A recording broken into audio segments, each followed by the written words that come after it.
Good afternoon, friends. My name is Kalyan and I'm here basically to de-jargonize the word budget. A lot of people have various connotations, understanding, explanation, perception about what is budget. I'm here to basically share with you what I, as a normal human being, think about what budget is. Budget is nothing but a personalized cash flow of the government. It basically talks about the expenditure that the government is planning for the next year and how is it going to be funded through various receipts. In simple terms, according to me, is what is budget. So it basically talks about the kind of expenditure that the government is planning in terms of pushing an X sector if it feels that it is lagging behind other sectors, and how is it planning to fund that. Now, primarily to start with the budgetary exercise, there is something called a pre-budget exercise, which is nothing but an economic survey which basically goes back to the industries and asks for basic recommendation and also picks up signals of the health of the economy in terms of those industries. So the pre-budget exercise basically collates information about the health of the economy, and budget is nothing but trying to prescribe probable solutions which are recommended, which are required to get the economy back to normalcy. Now, all of us know that the budget is presented typically on the last day of Feb. This year has been an exception thanks to the elections in the states. It's going to be presented on the 16th of March. And again, Pranabda is going to do the honors this time. Why is budget the most awaited cinema in Feb for all of us? Because it affects each one of us. If we are part of the industry, the corporates would look at what kind of tax structure is going to come into play. Are they going to get some incentives, some SOPs? The individual like you and me are going to be concerned about what is the kind of direct tax proposals. What is the kind of indirect tax proposals? Because if, in simple terms, if indirect taxes go up, the prices of the goods and services would go up, and obviously you and I would actually land up paying more. On the direct taxes, if the taxes are going to get rationalized, if it's going to get reduced, then there'll be more money to spend on goods and services, so hence the growth happens. So there are various ways in which the budget affects a normal human being. From the government end, the one critical aspect of budget is the fiscal deficit. Now, this is something that all of us get to hear in various financial channels and newspapers. But what exactly is fiscal deficit?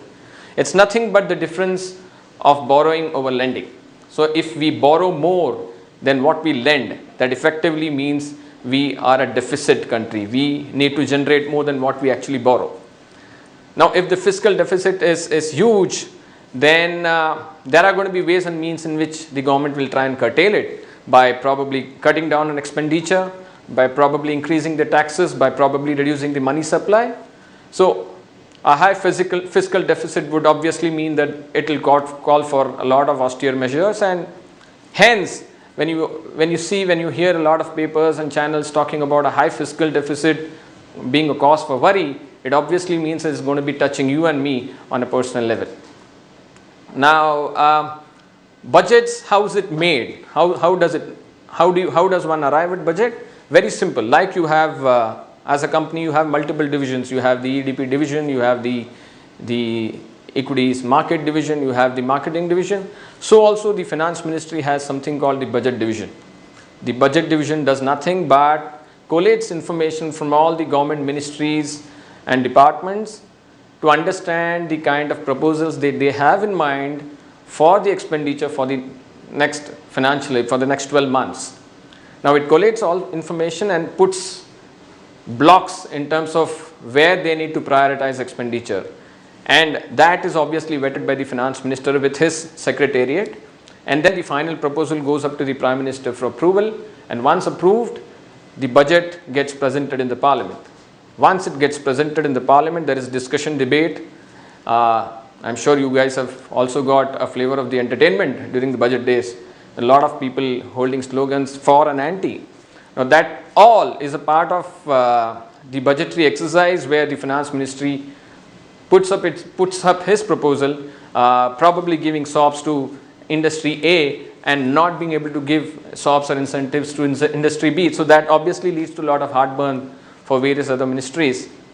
Now, once the budget gets discussed threadbare, it will lead to passing of a couple of bills. Once all the ministries are in sync with the basic budgetary proposals, the bills get passed. One is the accommodation bill, which basically ratifies the proposal put in the budget, which says that these many ministries are going to get this kind of funding. And obviously the second important bill is the financial bill, the finance bill, which basically talks about the tax proposals, direct and indirect. So this is a very, very simple encapsulation of what we think is the budget, and let's look forward to Pranab helping the stock market this time with huge boost on the expenditure side this time. Thank you.